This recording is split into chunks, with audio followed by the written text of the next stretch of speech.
Hello, everybody, and welcome back to Finstep Asia Climate and FinTech series. We are looking at what is the tipping point and how FinTech can essentially help mitigate climate change. We have with us Adam Bumpus, who is the Chief Energy Officer and co-founder of ION Tech. A lot to do with energy, a lot to do with changing how we look at handling climate change with the use of innovative technologies. Welcome, Adam. How are you doing this morning? Great, thanks, Musheer. Wonderful to be here. Fantastic to hear all the great people you got having on this and this push for fintech and climate change together. Right. I mean, look, the key element for us when we're running the series is to highlight how climate change is not going to be a problem that's going to be only solved through governments and large-scale actions. That is definitely critical, but this is need of a community and especially the tech community to make a change. And fintech is a big part of what we do in today's world. How about we start off with hearing a little bit more about yourself, right? What has been your personal journey and your professional journey? What attracted you to move towards something that is focused on climate change? And then we can talk about the story behind ION Tech. Thanks, Musheer. Yeah, it's a great question. And I guess, look, I started off my professional career as an ecologist. So I did my first undergraduate degree was in ecology. So I spent my time understanding systems and systems theory and the way that our ecosystems work together, basically. And so I started off in that, and that really put me on this path of understanding, hey, we've got this, and this was in the late 1990s. So climate change we knew about, we didn't have anything really in place. Kyoto Protocol came in 97. And so things were happening, but it wasn't really the way it is today. There was not much really that was really binding for it. And I just got fascinated with the way the world works, the way humans interact with it, and the way we can actually essentially create systems change for the better.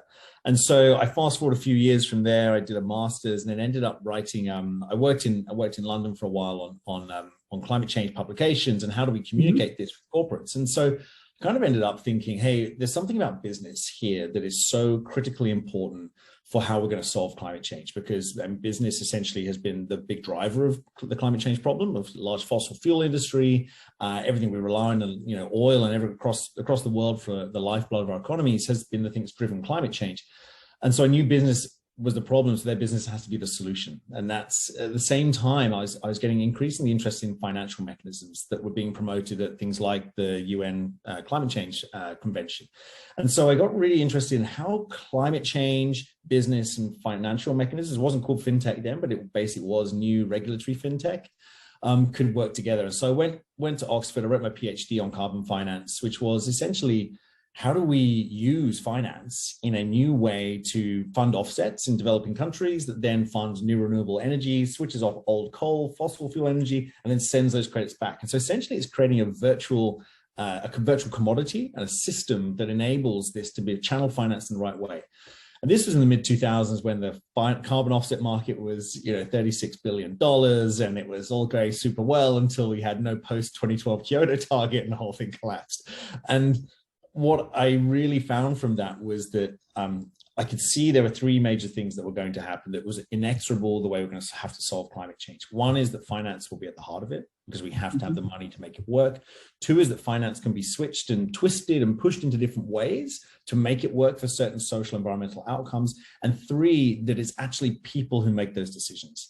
Like it's individuals at the end of those finance chains who decide what's going to happen. Funnily enough, in the carbon market crash, in the sort of late 2000s, the only credits that held their value were the ones that had high sustainable development outcomes attached to them because people were buying it, because someone here wanted that high development outcome over here. And fast forward all the way through to ION, the Internet of Energy Network, and what we're doing at RedGrid is that same philosophy and same approach became our very first pilot program we ever did, which was connecting solar panels and people with excess solar in Germany to a village in Bangladesh, essentially. Now we wrote a protocol and just managed to transfer value, but it was the first thing that showed how we could use the blockchain to enable value exchange, not kilowatts, but a value exchange associated with clean energy from one place to another. And that was fascinating, and it really stood the test of time, that case study, as a way that the world is moving. And so for me, it's been a 20-year journey, I suppose, working on climate change and fintech mechanisms, but called different things as we went along it. And I think the other part of this is that I guess what gets me up in the morning to do this every day is that we have so much potential. There's so much potential now in the crypto markets and in FinTech more generally to deal with this incredible problem. Like it's not every generation gets the opportunity to deal with a problem of this magnitude. And so I think actually we're really lucky as a generation to have this opportunity to solve it. And, we're not going to drift through life doing random things that make no sense. In the end of it, you're like, oh, why did I do that? Actually, we're drifting. We're not drifting at all. We're actually pushing through to create a new world. And so for me and my team, like we have an astounding team. That's why we get up every morning, and that's why we do it. So yeah, I guess that's the history, and that's why I'm pushing this. Look, that's a very interesting history, and you have all the energy that is needed when we're discussing about this history. Now, it's quite fascinating, right? What you mentioned about the first crash, as it were, in the carbon markets, and for some people, it seems to be something new. But as is the case in many different technology innovations or cycles, they start quite a while back, and people assume that this is overnight. But one of our advisors, Pranam Reddy, who did his master's in carbon management, 15 years ago in Glasgow before COP, right? So it's like there's a lot that was happening in the industry, but you needed that impetus, right, for things to change, and that's where we've reached, as we said, a tipping point for climate change and how technology can actually mitigate that. Now, you've mentioned about, briefly about how ION Tech has been working on this. We also have the work that is being done in the space with regards to the Internet of Things. With regards to the Internet of Things. Do you want to mention about how RedGrid and ION Tech work together? Yeah, sure. It's a great question. So when we started, so my co-founder, Simon, and Alex and Dylan and I, when we started RedGrid, we were really focused on, what blockchain could do for energy. And this was 2018. And we just looked at all the other solutions that were out there, and they were trying to do some good things and still doing good things, but didn't quite solve the problems we saw that it needed to be solved, which was the ability to have microtransactions happening at the device level, because that's the way that the world is going to head. So we then decided to move back from just doing protocol development and actually work on a product that we'd sell commercially. So that's when we formed RedGrid as a for-profit, company in Australia that sells products to corporate clients. Basically, we sell the ability for people to manage their energy better, save energy, use the grid when it's green, all that kind of stuff. But underneath it, we knew we were going to build out the protocol that would make this filter and connect directly between what's happening in the kind of commercial world in reality for people's homes. Like literally, about 3 kilometers from my house here, we've got an installation of our stuff going across a large development in Melbourne.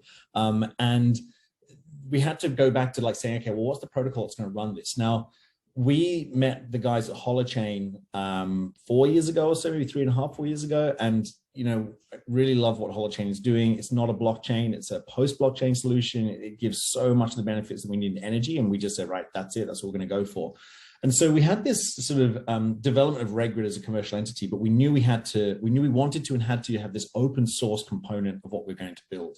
And that became the Internet of Energy Network. And so you can see RedGrid is like Red Hat was to Linux. So Linux is ION and RedGrid is more like Red Hat. Although the name, that's not why we call it RedGrid, but it just so happens that's why it came out. That's what it looks like.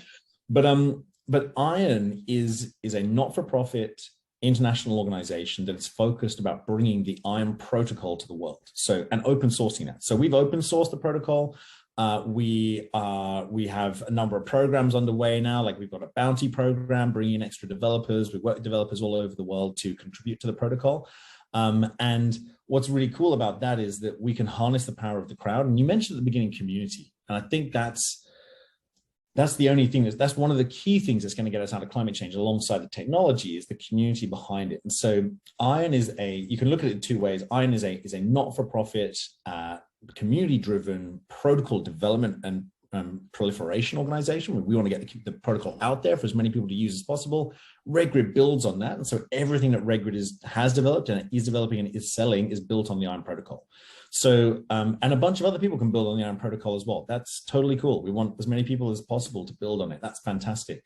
But the difference there is that RedGrid bundles it all up, makes it nice and easy, gives it and sells it to corporates who just want to use the end product. They don't have to have time coding in Holochain or doing any of that. So that's the way it works. And we see this as a really important way to commercialize RedGrid, but also to get this to the world, because one is that we work together, but they're not tied to each other, right? One can work without the other. And that's what's really cool about this. And I think that gives us flexibility to deal with many different use cases that are going to come for climate change.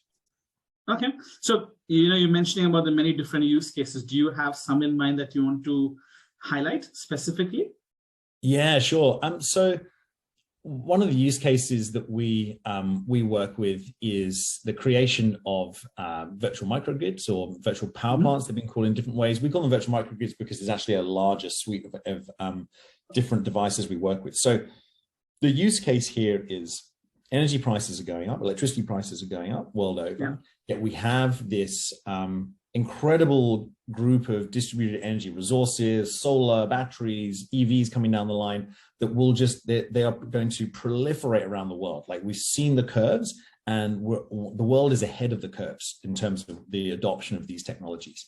And so we have this tension here that there's all these new technologies coming in, but they can't speak to each other and they don't understand each other very well. And in the house, in our homes, we're consuming more electricity, and we're having to pay more for that electricity. So how do we reconcile those two things together? So a use case for us is we implement the ION protocol and the ION ledger, essentially. I don't really like to call it a ledger, but it is, but it's an agent. So the difference between us and any other blockchain technology is we're built on holochain. So if you know anything about holochain, it's agent-centric, which means that each individual device has its own identity in the system and can coordinate and communicate with others that are relevant to it. And so the use case here is, as a user, I want to reduce my energy costs, use energy when it's completely carbon free, and I want to get rewarded for doing that. And to be able to do that, I have to interact with these other devices that are near me. They could be the next door neighbor's air conditioner, it could be my next door neighbor's battery, it could be the community battery down the road. I have to integrate with those and be able to interact with them and pay and settle with them in real time. And the reason it has to be in real time is because the way the grid works is it's high fossil fuels at sometimes, low fossil fuels at other, and it's going to get increasingly complex and increasingly volatile. And so we have to do this in real time. We have to do it fast. And so as that user, I want to save money. I want it to be green. And therefore I use this protocol to manage my balances, the way that my devices talk to my next door neighbors, talk to the one down the road, and settle who is demanding and who is supplying electricity in real time. And all that is essentially it's a billing engine, it's a payments engine for the new energy economy. And that's seriously what we've just built at the bottom. And the commercialization of that is, how on earth do you connect those devices together? Well, RedGrid kind of does that. And so the use case is that's one example. And so, for example, a client of ours is a major property developer. So major property developers, smart cities developers, we have discussions happening around the world on smart cities development, who see this complementary currency as a component of building the new smart cities of the future. And so these are pretty forward-thinking organizations, I've got to be honest, right? So we work with one of Australia's largest property developers. They're pretty full on in how forward-thinking they are when you really think about it. And they're implementing this because they see it as competitive advantage, but they also see they've got this large group of people who are coming to them saying, yeah, I want to buy a new house, but I also want it to be sustainable. I want to have newest technology, and I want it to be future-proof because they know this wave is coming. And so we just basically build in the technology, give them 4 years of free subscription, and we just power this through the walls of their house essentially. Yeah, and there's we have use cases that we can dive into on electric vehicles, on community batteries, and we're running projects on all of that right now. Okay, I found it very interesting. One of your main principles being a not-for-profit is the end impact, right? And you mentioned about individuals. You're talking about property managers who are, to a large extent, very commercially driven because it's a business, and that's completely understandable. And now we're seeing that meeting of the two elements, actually three elements. One, a not-for-profit which is trying to essentially mitigate climate change. On the other hand, you have the property developers who are looking at something more sustainable, but also something that attracts their clients, right? Because user, if you're going to use the term very broadly, right, the end user, their behaviors are changing rapidly across products, right? From real estate all the way to how you consume, right? Be it paper cups, to your cutlery, plastic cutlery, etc., all the way to what you drive to work, as you mentioned, EV, all of these things that come into picture. And then, so you have these three motivations kind of converging together as we go forward. And then you're having the technology underlying that, which essentially is blockchain, is spinning them together. Now, my question here is, for quite a few people, blockchain is cryptic, right? To use that pun there, because and for a lot of them, it's just speculative crypto industry. That's what it is. They, for a person on the street, Bitcoin and blockchain can quite often be the same, right? I'm not saying for everybody, but for a vast majority, they think of it as the same.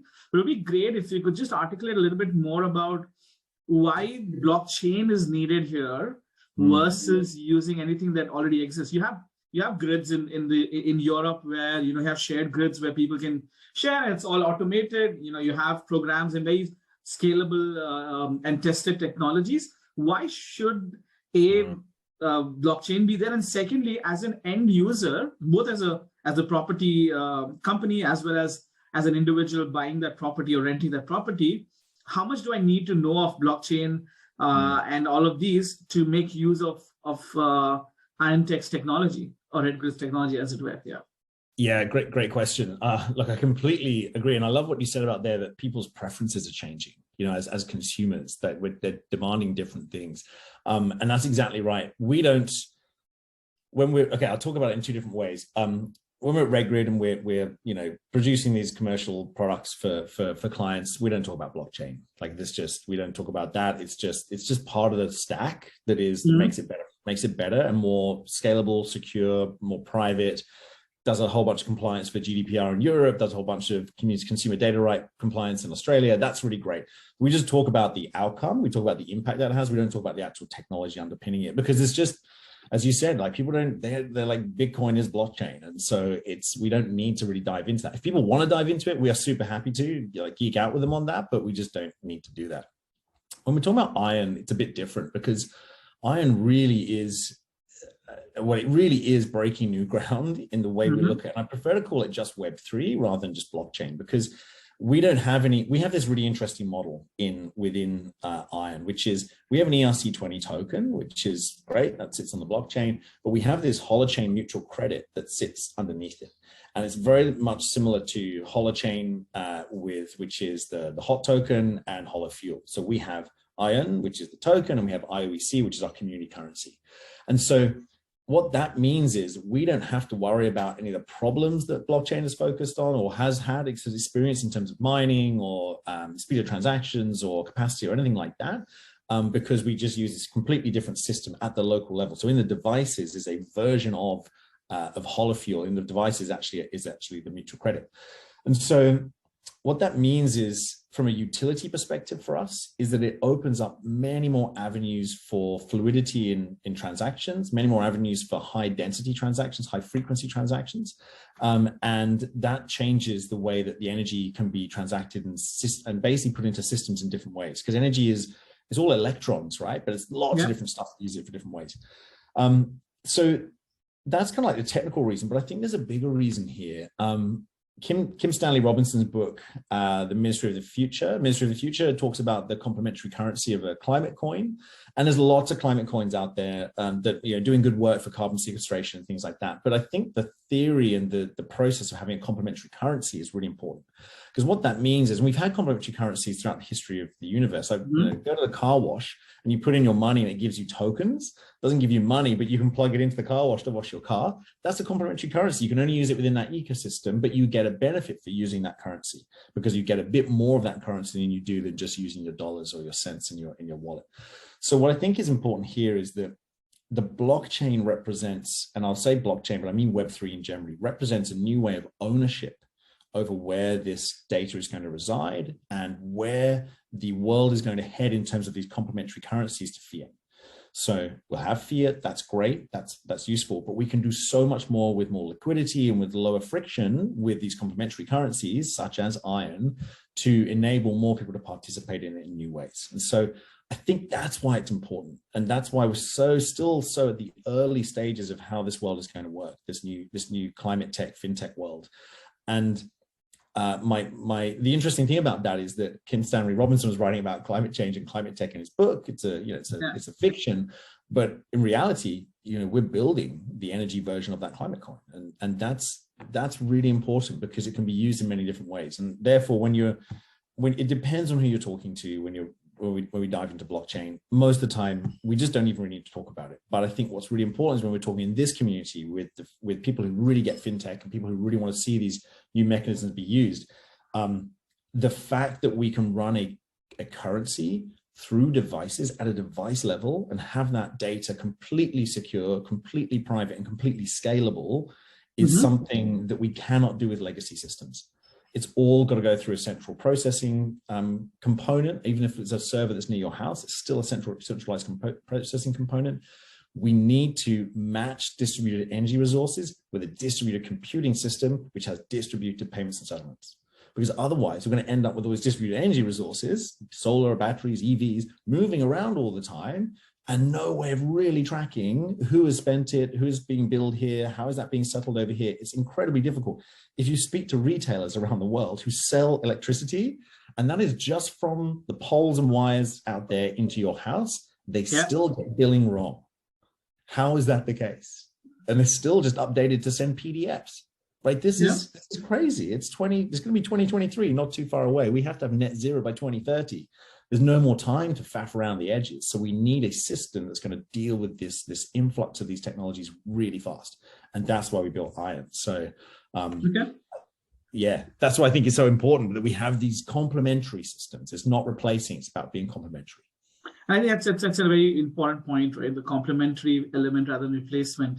We have the parallel conversation around central bank digital currencies where everybody's imagined that's going to be replacing them, replacing existing systems, but it's in a sense going to start off with being complementary and probably similar timelines, right? And I want to just build on that community element of it, right?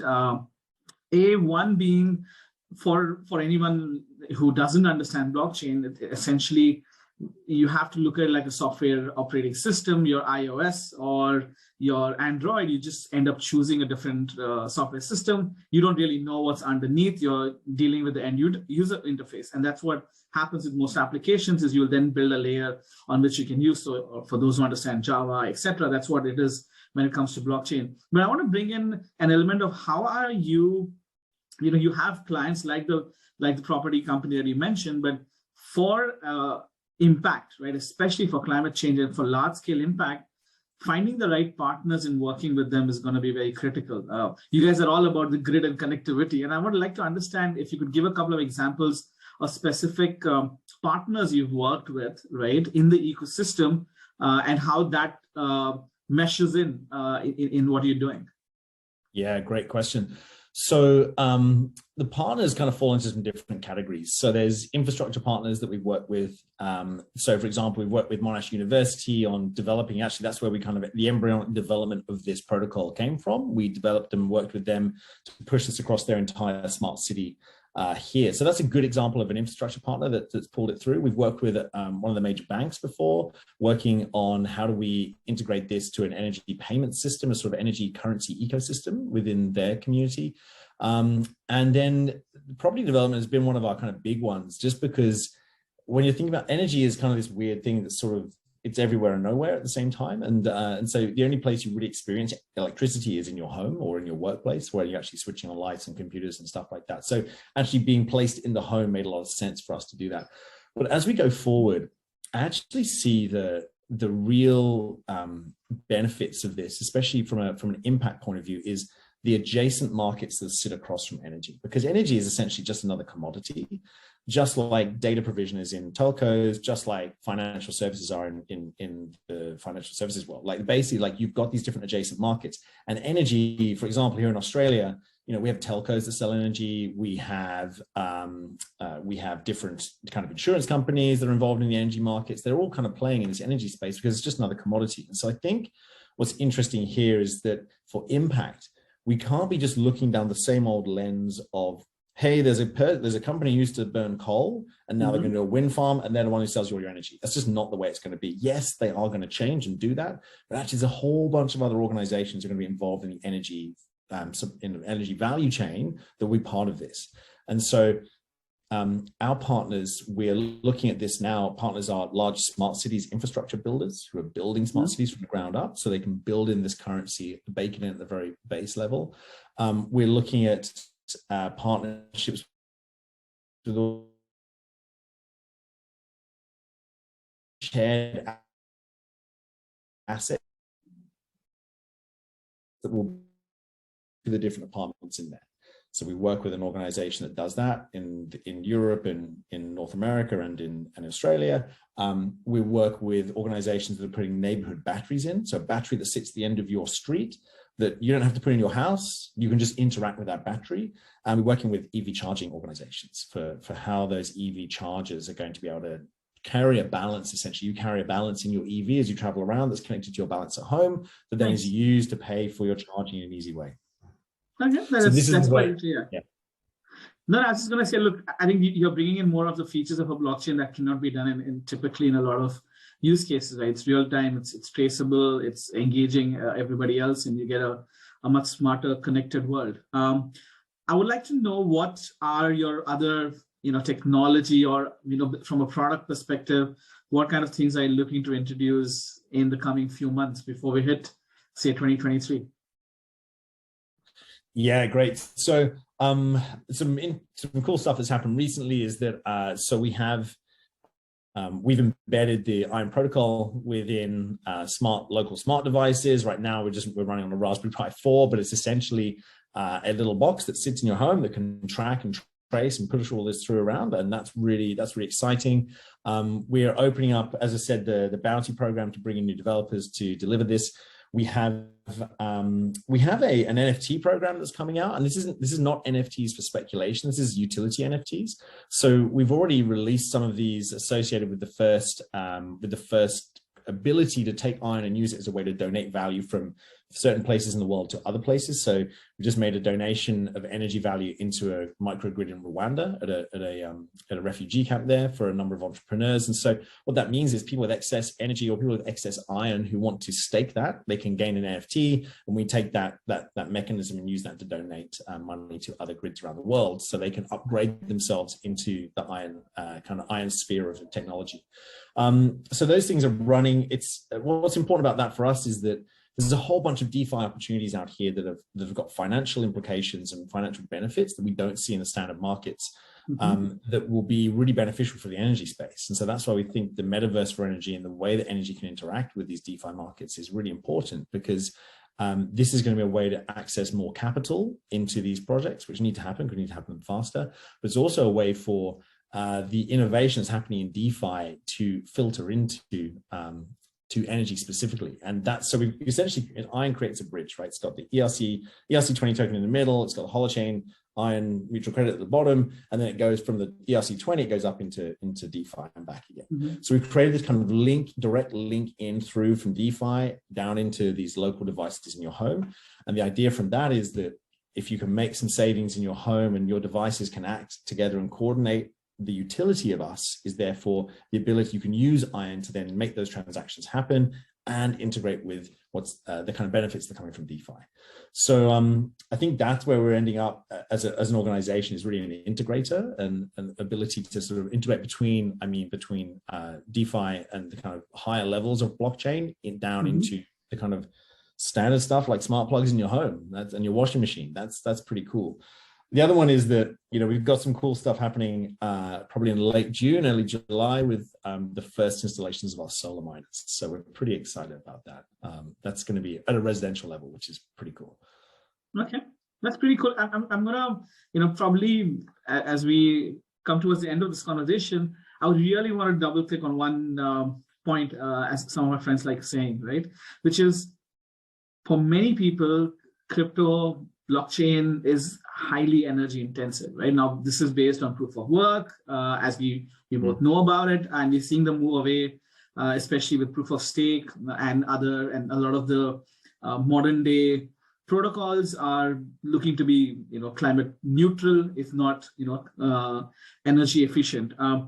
So this for some people would be contradictory to the work that you're trying to do, which is for energy conservation, climate change. But on the other hand, you are using things like ERC20, which is an Ethereum-based token, and we're talking about DeFi and the metaverse. Metaverse is also expected to be very highly energy consuming. So how do you counter this, or what are people missing if they have to connect the two and understand about the impact of energy utilization in what ION Tech is doing?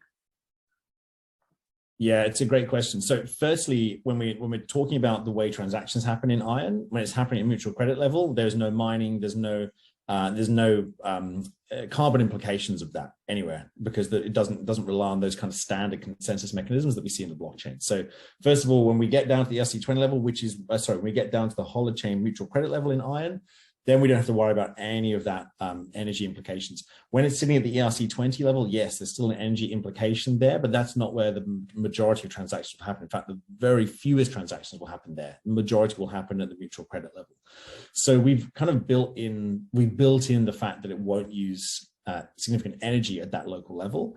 But you're right, when we're talking about everything that we're going to DeFi now, if we're going through Ethereum, if we're going through any of the major other protocols, there's going to be a carbon impact there. So what we have done is we've mapped out what it looks like for us at a local level, and how many transactions, what transactions we can cover to reduce carbon, because that's the ambition of what this is. But it's also the ambition, and I think this is really important for us to understand as we move forward here, that it's not about how much energy we use. We should be able to use as much energy as we possibly want to on Earth, and we're going to have to use more and more energy as we electrify everything. The question is how that energy is produced and how efficient is the use of that energy. And so if we were to say that if every time we were using Ethereum, it was actually created and mined on a solar miner that was run on 100% clean energy, then we wouldn't worry about it at all. And that's what's going to happen as we move forward. There's going to be more energy that's coming from distributed energy resources, from clean energy resources, and we'll be using that for the blockchain. Now, are we there yet? Absolutely not. And there is a huge problem right now if we're going to be considering where the energy is coming from for the blockchain, if that's going to proliferate. But we need to kind of understand, okay, what's the transition here? The transition here is we've got to have these stepping stones, which are like holochain mutual credit, which means we don't spend any energy. Stepping stones like solar miner, where we use 100% clean energy to do any mining of any protocol, and then move ourselves towards this future where these different devices speak to each other in real time. And that's what ION's mission is. Actually, it's about energy value. It's about saying, hey, I'm willing to take down my energy today if yours goes up, and vice versa tomorrow. And that balances out our mutual credit. And so I think it's a really great point. And people say, if you're in crypto, you're spending all this time burning fossil fuels to do your mining. It's to a certain extent, it's true, right? That is happening. But it's what we've got to do is we've got to focus on how can we use the technology to push us to a much better future as fast as possible. And the question is what we're doing in blockchain, or what we're doing in holochain and ION, a faster way of getting us to that outcome, that net result outcome, which is net zero, than it is to do the old version. And our opinion is that if we can include more people in this mission, if we can bring more people along and include them with this new transactive energy economy, which means they get benefits from these new technologies that are coming in, not just a few people, but everybody, then we think it's worth doing that to get to that end result. And I think, especially because we built in this fact that it's not running on ERC20 at the local level, we're pretty happy with the way that's unfolding as a way to deal with the carbon approach, because all of our work is premised on finding those clean energy resources and use them to the highest level possible. Right. Adam, it's been really fascinating listening about ION Tech, and I'm sure we could have a very long conversation as we deep dive into this, right? Energy is going to be supremely important. We have to move towards more sustainable means of generating energy. The current conflict in Europe showcases the need, and it's two-faced, right? Because we didn't have enough renewable energy, we are dependent on fossil fuel, which means that the supply is cut off. And energy is so fundamental to everything we do now, especially fuel, that the repercussions are financially very deep, right? Because once oil prices go up, both gas and others, you then have a cascading effect that leads to 10, 20%, if not more, impact on your wallets, right? Straight away. Plus, you have other impacts that come in.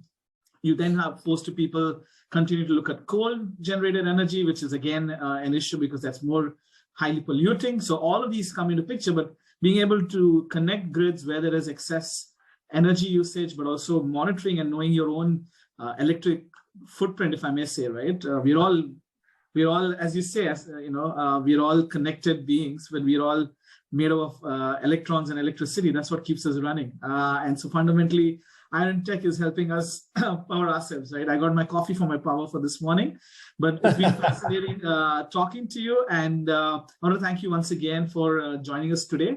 And I look forward to speaking more to your team and yourselves on how you're changing and your updates. I'll be lining up for that NFT once it drops, but more so because we are looking at cause that helps in the real world use cases of NFTs versus speculative NFTs, which is what I see the industry moving towards as well. So thank you once again. And if any have any final words, please do share. Yeah.